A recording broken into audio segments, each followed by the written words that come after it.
Le 6 avril 2016, le président que les Béninois se sont librement donné a prêté, selon l'article 3 de notre Constitution, le serment suivant. Je cite, « Devant Dieu, les mânes des ancêtres, la nation est devant le peuple béninois, seul détenteur de la souveraineté, nous, Patrice Athanase Guillaume Talon, président de la République, élu conformément aux lois de la République, jurons solennellement de respecter et de défendre la Constitution que le peuple béninois s'est librement donnée, à travers de multiples lois, aussi liberticides les unes que les autres. Le dispositif judiciaire de notre pays a été affaibli. Au cours du seul mois de juillet 2018, 3 lois scélérates ont été votées, dont le Code pénal, voté nuitamment par une dizaine de députés, et le comble, la naissance de la criette, fortement contestée par les magistrats, avocats et tout le peuple, une cour spéciale chargée d'envoyer en exil ou en prison ceux qui s'opposent à la pensée unique.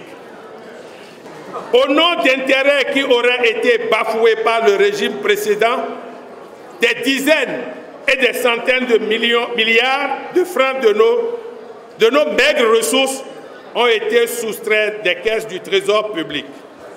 Même la prétendue condamnation de l'État à payer plus de 100 milliards au président a été exécutée. Et depuis, on assiste à une avalanche d'actes aussi scandaleux que contraires à l'esprit de la Constitution nationale. Notre pays a besoin de tous ses fils et de toutes ses intelligences pour se construire.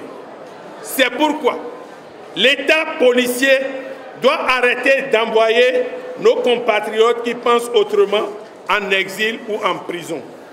En tout état de cause, nous, force politique de l'opposition, déterminés à nous battre pour la restauration de notre démocratie et notre état de droit en péril, exigeons, premièrement, l'arrêt immédiat des poursuites judiciaires ciblées et de toutes les manœuvres d'intimidation contre l'opposition sous le prétexte grossier de lutte contre la corruption, alors que notre peuple observe avec indignation que le syndicat des corrompus, tapi au sein des députés membres de la majorité présidentielle, est sous la protection du chef de l'État.